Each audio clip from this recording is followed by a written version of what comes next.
Rainy season start అయిపోయింది కదా, family and ఫ్రెండ్స్ని తీసుకెళ్ళడానికి ఒక మంచి ట్రిప్ సజెస్ట్ చేస్తాను ఫ్యూ డేస్లో. జస్ట్ 6,000 to 7,000 రూపీస్లో per person.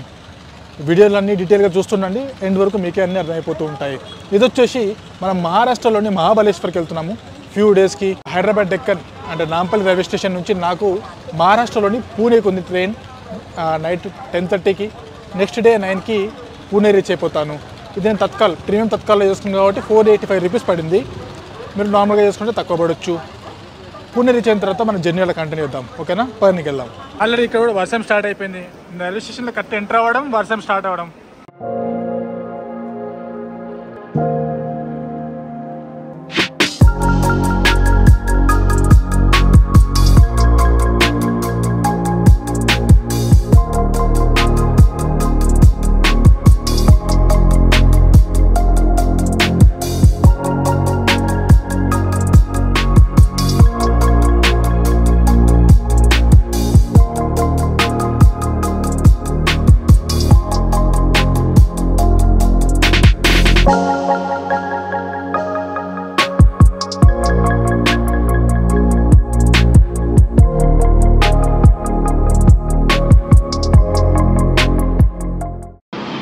Welcome to Pune, రెండవ అతిపెద్ద సిటీ మహారాష్ట్రలో ముంబై తర్వాత.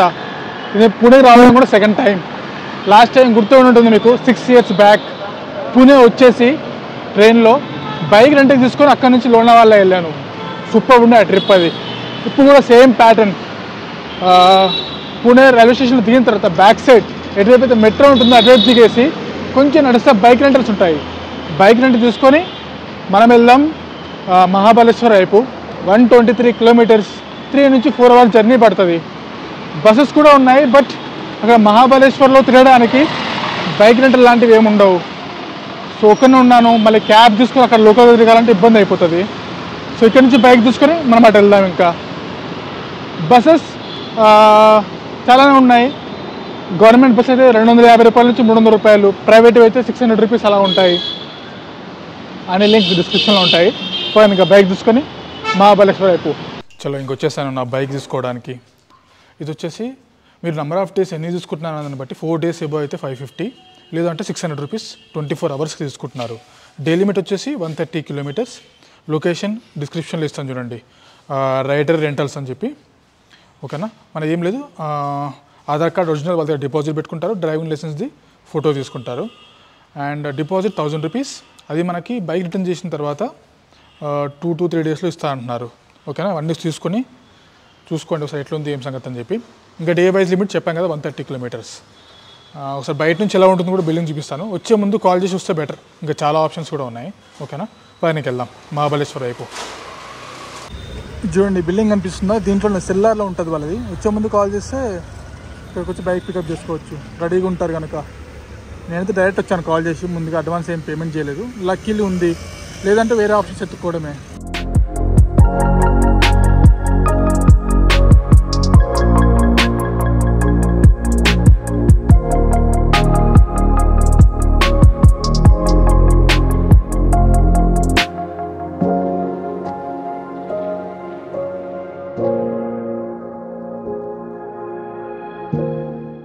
ఇప్పట్లాగే ఇక్కడ ఫేమస్ ఏంటంటే వడాపావ్.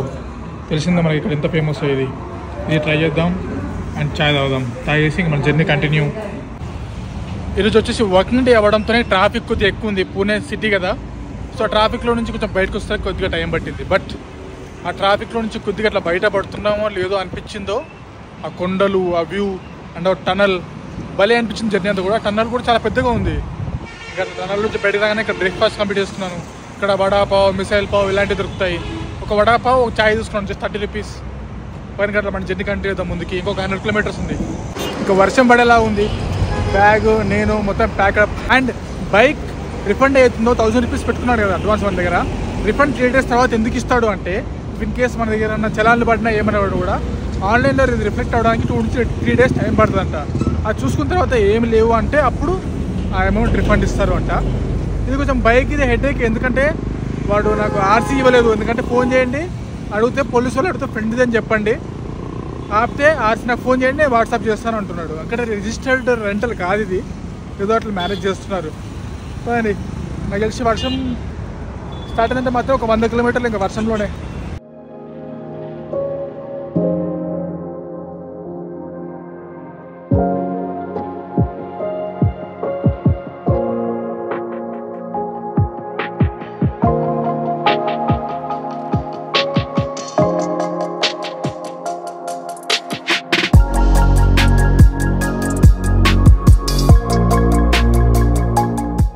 చాలా బాగుంది కదా. మనం కండాలలో ప్లేస్ చూసాం కదా, అది దాటిన తర్వాత ఆల్మోస్ట్ ఘాట్ సెక్షన్ స్టార్ట్ అయిపోయింది. ఇట్లుంది రోడ్ అంతా కూడా, సూపర్ ఉంది. అండ్ ఇందాక అక్కడ పోలీస్ చెకింగ్ చేస్తుండే, ఒక 3-4 వెహికల్ కార్లు ఆపడంతో వాళ్ళు ఆక్యుపై అయిపోయి ఉన్నారు, నన్ను పట్టించుకోలేదు. అండ్ కండాల దాటిన తర్వాత ముందుకెళ్తే ఒక వాయ్ అనే ప్లేస్ వస్తుంది. అక్కడ వరకు ఇట్లా చిన్న చిన్న ఘాట్ లాంటివి ఉంటాయి. ఆ వాయ్ దాటిన తర్వాత కొంచెం ఫ్లాట్ రోడ్ ఉంటుంది. అండ్ వాయ్ కొంచెం ముందుకెళ్ళంగానే ఇంకా ఫుల్ ఘాట్ సెక్షన్ స్టార్ట్ అయిపోతుంది. ఇంకొక 40 కిలోమీటర్లు ఫుల్ ఘాట్ అనుకోండి. ఇంకా భలే ఉంది ఇది మాత్రం. ఇది ఇంకా జూలై ఫస్ట్ వీకే, ఇంకా రాను రెయినీ సీజన్లో వస్తే భలే ఉంటుంది ప్లేస్ అంతా కూడా. ఇది ఇక్కడ నుంచి అయితే భలే కనిపిస్తుంది చూడండి. మన దగ్గర హైవే మీద ఇలాంటి వైట్ లైన్స్ ఉంటాయి కదా, ఒక 5-6 ఒక దగ్గర మా అంటే 10 కనిపిస్తుంటాయి కామన్. బట్ అక్కడ ముందర లైన్ ఒక 200 నుంచి 300 ఉన్నాయి. బైక్ మీద మొత్తం షేక్ అయిపోతుంది తెలుసా.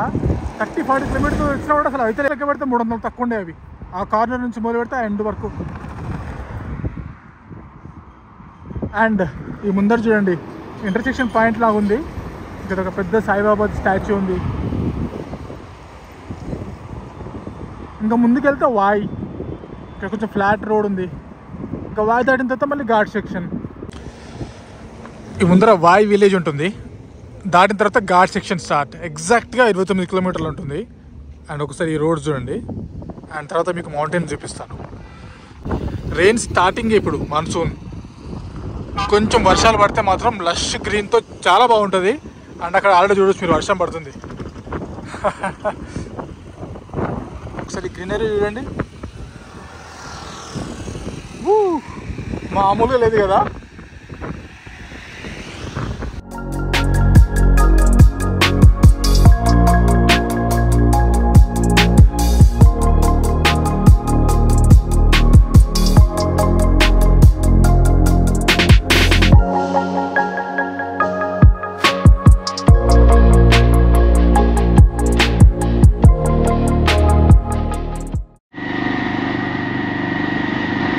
బీభత్సమైన ట్రాఫిక్ జామ్ అయింది, ఎందుకేందో అర్థం కాలేదు. వర్కింగ్ డే వచ్చే పరిస్థితి ఇట్లుంది, ఇంకా వీకెండ్ రోజు వస్తే ఇమాజిన్ చేసుకోండి ఎట్లుంటుందో. అచ్చా డైనమైట్ లాగా ఇది రాలేదు, వల్ల కొడుతున్నారంట. మొత్తం ట్రాఫిక్ జామ్ చేయండి.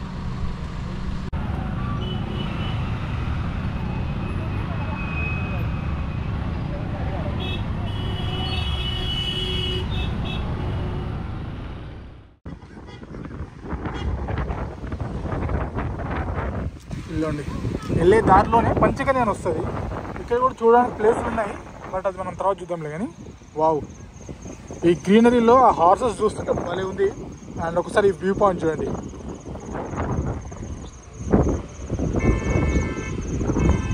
ఏమన్నా కనిపిస్తుందా, మస్తు కనిపిస్తుంది చూడండి ఇదైతే. బా,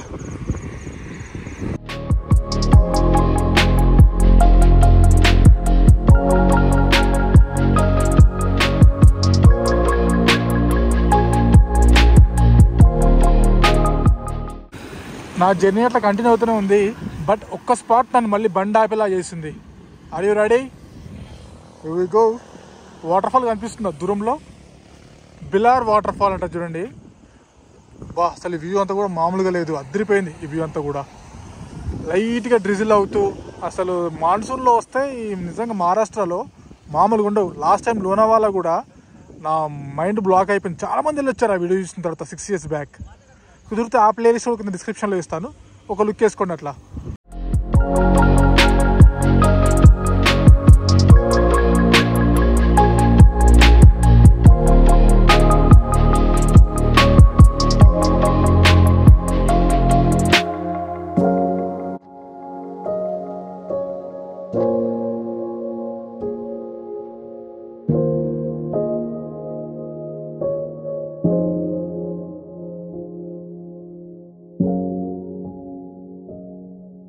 జస్ట్ వావ్ అంతే, అసలు మామూలుగా లేదు తెలుసా. ఇంత ప్రశాంతంగా ఉంది ప్లేస్ అంతా, అంటే ఎక్కువ హడావిడి ఏం లేదు. అటువైపు ట్రీస్, ఇటువైపు ట్రీస్.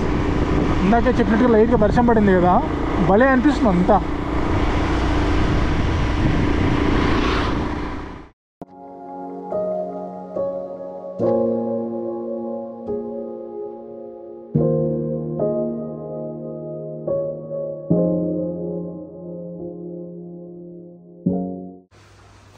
వచ్చేసాం రూమ్కి. ఇట్లుంది అండ్ ఒక కబోర్డ్ అండ్ వ్యూ అయితే ఏం లేదనుకోవచ్చు, బట్ ఓకే. ఇటువైపు వెళ్తే మెయిన్ మార్కెట్. అండ్ ఎంత పడింది తెలుసా, 2 ఉండొచ్చు యాక్చువల్లీ. ఇది వచ్చేసి వాష్రూమ్, దట్స్ ఫైన్. ఇది వచ్చేసి పర్ నైట్కి 1125 రూపీస్ పడింది. చాలా రీజనబుల్ అని చెప్పొచ్చు. ఇద్దరంటే ఒకరికి 600 రూపాయలు కూడా పడుతుంది మ్యాక్సిమం, ఇద్దరు వచ్చుంటే. చాలా రీజనబుల్. సెంటర్ మార్కెట్కి ఇక్కడ నుంచి మార్కెట్ సెంటర్లోకి హార్డ్లీ 300 మీటర్స్ అంతే, 5 minutes వాక్. చలో ఇంకా ఫ్రెష్ అప్ అయిపోయి ప్లేస్ సైట్ సీయింగ్కి వెళ్దాం. సో ఇంకా done with the fresh up part. ఇప్పుడు ఈ మహాబలేశ్వర్లో ఏంటంటే 3 రూట్స్ స్ప్లిట్ అవుతాయి సైట్ సీయింగ్కి. మనం ఆల్రెడీ ఈరోజు డే అంతా ట్రావెల్ చేసి వచ్చాము, టైర్డ్ ఉంటాం కనుక సింపుల్గా ఒక 8 kilometer డిస్టెన్స్లో మహాబలేశ్వర్ టెంపుల్, అక్కడ నుంచి ఒక 2 వ్యూ పాయింట్లు ఉంటాయి, అదిరిపోతాయి. అవి చూసుకొని రేపు ఇంకొక వైపు వెళ్దాం. ఒక్కొక్క రోజు ఒక్కొక్క డైరెక్షన్. ఈజీగా ఉంటుంది, తిరగడానికి కూడా రిలాక్స్గా టైం స్పెండ్ చేసినట్టుగా ఉంటుంది. యాక్చువల్లీ మనం వచ్చే రూట్లో చాలా ప్లేసులు ఉంటాయి, బట్ మనం ఆల్రెడీ టైర్డ్ అయి ఉంటాం కనుక ఆ ప్లేస్ని ఎంజాయ్ చేయలేము. దానికి రేపు పెడదాము. లేదు మీరు కార్లో వస్తే ఎట్లా సెట్ చేసుకోవాలంటే నేను తర్వాత ఎట్లా వేస్తాను కాబట్టి రిలాక్స్, జస్ట్ వ్యూస్ ఎంజాయ్ చేయండి చాలు. ఇప్పుడు 10 గంటలు తినేసి అటు వెళ్దాం మహాబలేశ్వర్ టెంపుల్ వైపు. చూడండి, మహాబలేశ్వర్ టెంపుల్కి వెళ్తున్నాను దారిలో. ఫాగీగా చెట్లతో మస్తు ఉంది వెదర్ మాత్రం. లాస్ట్ టైం లోనావాలాలో కూడా సేమ్ వెదర్. అప్పుడు కూడా జూలై 1st weekలోనే వెళ్ళాను నేను లోనావాలా.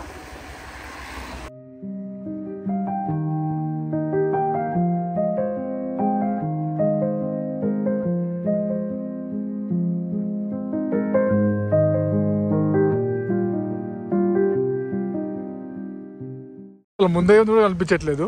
కొత్త చేస్తారనుకుంటా సీసీ రోడ్, మస్తు స్మూత్గా వెళ్ళిపోతుంది వెహికల్ అట్లా. అసలు ఇంకా రోడ్ కూడా ప్రాబ్లం కూడా లేదు. పూణే నుంచి మహాబలేశ్వర్ వరకు రోడ్ సూపర్ అని లేవు, బట్ ఉన్నంత వరకు బాగానే ఉంది, నో ప్రాబ్లం. అసలు ఇదైతే అసలు అబ్బాయి ఎవరైనా ఉంటే మంచి మంచి వీడియోలు ఫోటోలు పండగ చేసుకోవచ్చు, తోడుగా తీసేటోళ్ళు ఉంటే. చూడండి దగ్గరకు వచ్చేదాకా అసలు లైట్ లేకపోతే కార్ కూడా కనిపించదు.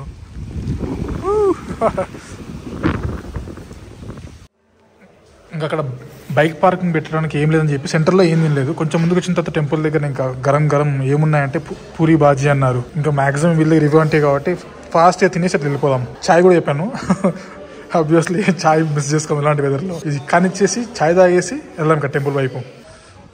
వచ్చేసాం పార్కింగ్ ఏరియా. ఇక్కడే 3 టెంపుల్ ఉంటాయి చూడండి. ఒకటి వచ్చేసి కృష్ణాయ టెంపుల్, అండ్ ఇంకోటి వచ్చేసి మహాబలేశ్వర్ టెంపుల్, అండ్ ఇంకోటి వచ్చేసి పంచగంగా టెంపుల్. మొత్తం 3 ఉంటాయి. మహాబలేశ్వర్ వచ్చేసి మెయిన్ శివుడి టెంపుల్, 16th century. ఫస్ట్ అది చూసుకొని తర్వాత చూద్దాం 1 by 1. జస్ట్ కొద్దిగా వాక్, ఫ్యూ స్టెప్స్ ఉన్నాయి అంతే. డన్ విత్ ద దర్శనం. సింపుల్గా ఉంది. అండ్ 16th century అని మనకు క్లియర్గా తెలిసిపోతుంటుంది చూస్తుంటేనే. నేను చూసుకుని బయటకు వచ్చిన తర్వాత ఇది బయట నుంచి అయితే ఫోటో వీడియోలు తీసుకోవచ్చు, లోపలే తెలియలేదు, తెలిసిన విషయమే. రెట్రాంట్ స్టైల్ ఆఫ్ ఆర్కిటెక్చర్లో కట్టిందంతా కూడా. ఇది బాగుంది. కొంచెం ఈ ఫాగీ వెదర్ లేకపోయింటే కొంచెం బాగా వచ్చేది.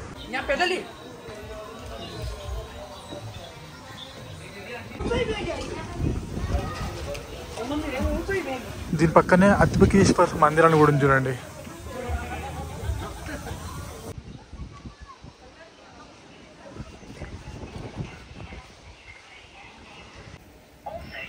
ఇందాక అక్కడ బోర్డు చూపించాం కదా, బోర్డు దగ్గర నుంచి కొంచెం ముందుకు వస్తే అబ్బా కృష్ణాయ టెంపుల్ వైపు అయితే భలే ఉంది రోడ్ అంతా. అసలు చూడండి ఎంత బాగుందో. ఆహా, అసలు ఎంత ప్రశాంతంగా ఎంత ప్లెజెంట్గా ఉందంటే అక్కడ కూర్చోడానికి వీళ్ళు ఇట్లాంటివి కూడా సెటప్ చేసి పెట్టారు. ఫ్యామిలీ అండ్ ఫ్రెండ్స్తో వస్తే నిజంగా వర్త్ ఇట్ అవుతుంది, చాలా టైం స్పెండ్ చేయొచ్చు. అసలు ఈ వెదర్ చూడండి ఎట్లుందో, అబ్సల్యూట్లీ పర్ఫెక్ట్. నేను ఏదైతే ఎక్స్పెక్ట్ చేసుకుని వచ్చిందో అదే ఉంది. జస్ట్ అట్లా ఒక 1 minute వాక్ చేసుకుంటూ రాగానే వచ్చేసాం మనం కృష్ణాయ టెంపుల్ దగ్గరికి. వావ్ అసలు ఎట్లుంది సార్ ఇది చూస్తుంటే. మనం ఒకప్పటి ఎప్పుడో లైక్ నిజంగానే 16th century ఆ టైంకి వచ్చేసామా అనే ఫీలింగ్ ఉంది చూస్తుంటే. చాలా బాగా అనిపిస్తుంది చూడండి. కృష్ణా నది పుట్టింది ఇక్కడ నుంచి అంటుంటారు. మరి చూద్దాం పైన లోనికి వెళ్ళిన తర్వాత అది మరి ఎక్కడి నుంచి పుట్టింది, వాటర్ ఎక్కడి నుంచి స్టార్ట్ అవుతున్నాయి ఏంటి అంతా కూడా ఎంత బాగా కనిపిస్తుంది సార్. ఈ కెమెరాలో కూడా ఇంకా కొద్దిగా ఎక్కువ ఫాగీ కనిపిస్తుంది, కానీ నార్మల్గా మన ఐస్తో చూస్తుంటే ఆ ఓల్డ్ స్టోన్స్ దానిపైన కొంచెం గ్రీనిష్నెస్గా నాచులాగా పట్టేసి అసలు చూస్తుంటే భలే కనిపిస్తుంది. అయితే కెమెరాలో చూస్తుంటే కొంచెం ఎక్కువ ఫాగీ కనిపిస్తుంది, దాని డీటెయిలింగ్ మిస్ అవుతుంది. ఇక్కడ ఏదైతే ఒక ఆవు లాంటిది ఉంటుందో అందులో నుంచి వాటర్ పడుతూ ఉంటాయి, అదే వచ్చేసి సోర్స్ ఆఫ్ కృష్ణా రివర్ అని కూడా అంటారు. ఇక్కడే మహాబలేశ్వర్లో, మహారాష్ట్రలోని ఈ మహాబలేశ్వర్ ఉంది కదా, ఈ కృష్ణా టెంపుల్లో చూడండి. ఇది కనిపిస్తుందా, ఇది వచ్చేసి కృష్ణా నదికి సోర్స్. అంటే ఎక్కడైతే ఇంకా స్టార్టింగ్ పాయింట్ ఉంటుందో ఇదే అంటారు, వాటర్ అంతా కూడా వచ్చేది.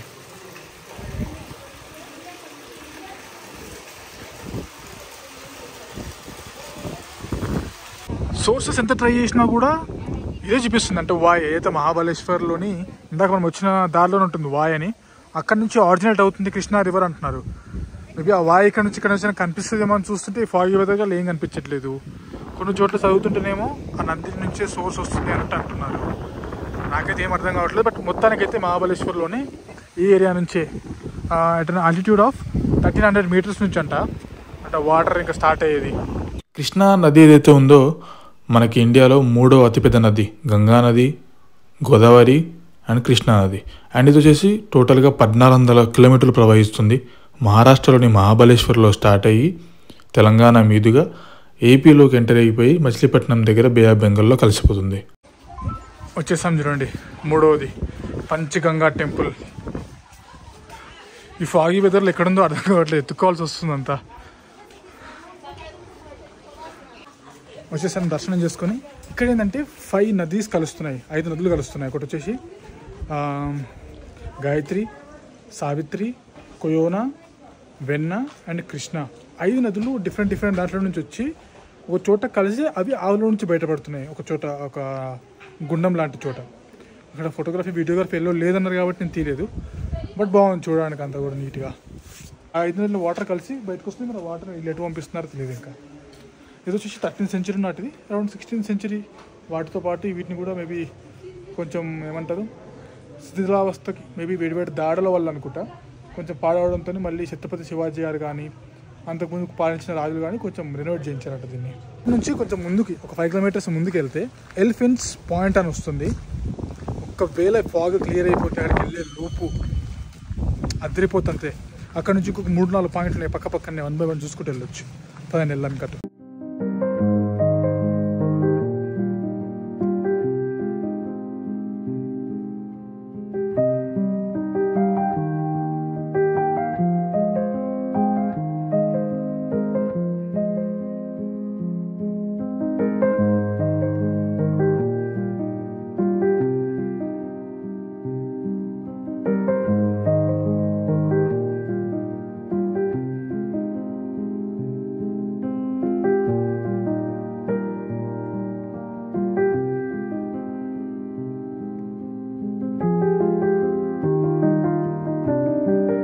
వావ్, ఇది చూడండి ఏం కనిపిస్తుంది కదా.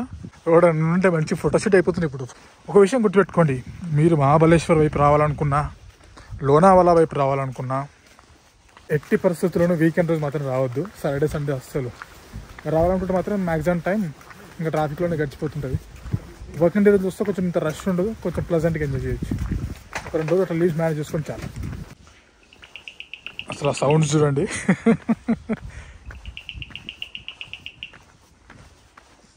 ఇందాక నేను బైక్ చూసినప్పుడు గ్రీన్ కలర్ బైక్ పాము అనిపించింది రోడ్డు మీద.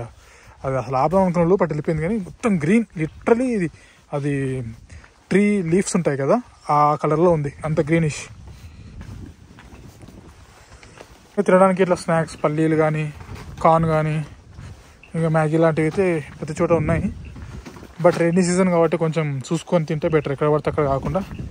ఇలాంటి కొంచెం తేడా కొట్టినా కూడా బెడ్స్ కొట్టేస్తుంది. నాకు తెలిసి మనకు అదృష్టం లేనట్టుంది పక్క. ఇట్లా నా ముందరున్న వస్తువే కనిపించట్లేదు, ఇంకా అక్కడెక్కడున్న కొండ ఏం కనిపిస్తుంది లేదు. మిస్ ఎలిఫెంట్ స్టోన్ పాయింట్ ఇది. Discovered in 1830 by James Murray అంట. ఓవర్లుక్స్ 2 valleys, Koyana Valley on the left and the Savitri Valley on the right అంట. Pratapgarh is seen in the front. Panoramic view of lush green valleys. But problem ఏంటంటే lush green సంగతి పక్కన పెడితే ముందరున్న కోతులు కూడా కనిపిస్తుంది అక్కడ కొండ మీద ముందరున్నాయి. కొంచెం నిజంగా అన్నట్టు క్లియర్గా ఉంటే చలో మీకు అది చదివిన తర్వాత అర్థమే ఉంటుంది. ఆల్రెడీ ఒక కొండ ఉంటుంది మనకి. ఆ కొండ ఎట్లుంటుంది అంటే చూడడానికి ఏనుగు హెడ్ లాగా ఉంటుంది, తొండము అండ్ హెడ్ లాగా ఉంటుంది, చూడడానికి చాలా బాగుంటుంది. వ్యూ పాయింట్ అండ్ హెడ్ చూడడానికి ఆ లష్ గ్రీనరీతో ముందర ప్రతాప్గఢ్ ఫోర్ట్ కూడా కనిపిస్తూ ఉంటుందంట. కోతులు ఉన్నాయి, జాగ్రత్త. బట్ ఏం చేస్తాం, ఇంకేం కనిపించట్లేదు ఇక్కడ నుంచి. గట్టిగా మాట్లాడితే ఇప్పుడు వచ్చినా ఎట్లా కనిపించట్లేదు వెనకకి. యాజ్ సైడ్ ముందర Savitri point, Archer seat point అని, మంకీ పాయింట్ అని ఇంకొన్ని ప్లేస్లు ఉన్నాయి. బట్ ఈ ఫాగీ వెదర్తో నా ఢిల్లీ కూడా వేస్ట్. చూస్తాను రేపు వచ్చి అవన్నీ యాడప్ చేయడానికి. పదని ఇంకా బ్యాక్ వెళ్ళేసి మార్కెట్ ఏరియా చూద్దాం మహాబలేశ్వర్లో. ఆల్మోస్ట్ టైం కూడా లైక్ 5 అవుతుంది. పదండి వెళ్ళేసి వీటిని రేపటి స్కెడ్యూల్ యాడ్ చేయడానికి ట్రై చేద్దాం. ఇదన్నమాట జుగాడ్. ఒక క్లిప్ లాంటిది తెచ్చేసాను, గోప్రో సెట్ చేసేసినాను. క్లిప్ అంటే కొంచెం ఇట్లా తీసి పెట్టేయచ్చు. ప్రస్తుతానికి అట్లా మేనేజ్ చేస్తున్నా ఆ రోడ్ ఫుటేజ్ అంతా కవర్ చేయడానికి. బట్ కెమెరా లింక్స్ అని డిస్క్రిప్షన్లో ఉంటాయి. మీరు ప్రతిసారి అడుగుతూ ఉంటారు ఏ ఫోన్తో షూట్ చేస్తుంటారు, ఏ గోప్రో వాడతారని చెప్పి. సో అది మ్యాటర్. ఇంకా మళ్ళీ వచ్చేస్తాను మహాబలేశ్వర్ హోటల్ దగ్గర బైక్ పడేసి ఇంకా షాపింగ్ తిరుగుదామని చెప్పి. అండ్ ఎవరితో ఫుడ్ గురించి ఆలోచిస్తున్నారు, అసలు భయపడొద్దు. ఇక్కడ భయపడాల్సింది నాన్ వెజిటేరియన్స్. అసలు దొరకదు, కష్టమని కాదు కానీ వెజిటేరియన్స్ రెస్టారెంట్స్ ఎక్కువ లేవుంది. వెదర్ మాత్రం ముందర మైండ్ షాప్.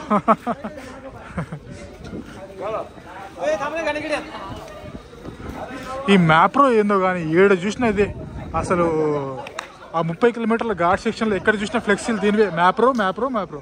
ఏం లేదు, అవే జ్యూసెస్, స్క్వాష్, జామ్స్, చాక్లెట్స్ ఇట్లాంటివన్నీ ఉన్నాయి. ఇది చూడండి, ఇట్లా ఫడ్జ్ అంటారు దీన్ని. ఇది వాల్నట్ ఫడ్జ్ అని, ప్లెయిన్ ఫడ్జ్ అని, ఇంకా చాలా ఉన్నాయి. ఇక్కడ అంజీర్ది ఉంది. అండ్ ఇది వచ్చేసి స్ట్రాబెరీ. జూండికి మస్తు ఫ్రెష్ అనిపిస్తుంది. మ్యాంగో. ఇట్లా షాప్లోకి వచ్చి చూసే లోపు మళ్ళీ వర్షం స్టార్ట్. గట్టిగా పడుతుంది అండి బాగా.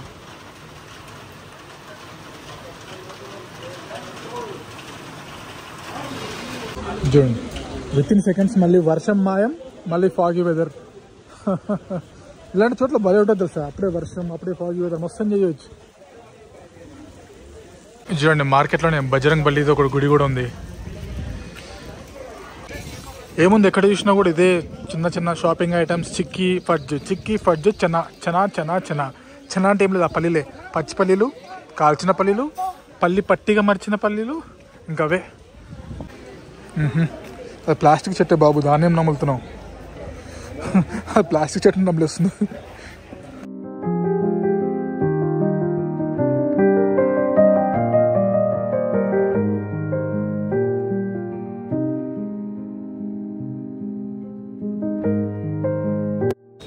వావ్, చూడండి ఒకసారి, మస్తు అనిపిస్తుంది సార్ కొంచెం చీకటి అయిన తర్వాత. ఇప్పుడు 6:45 టైం.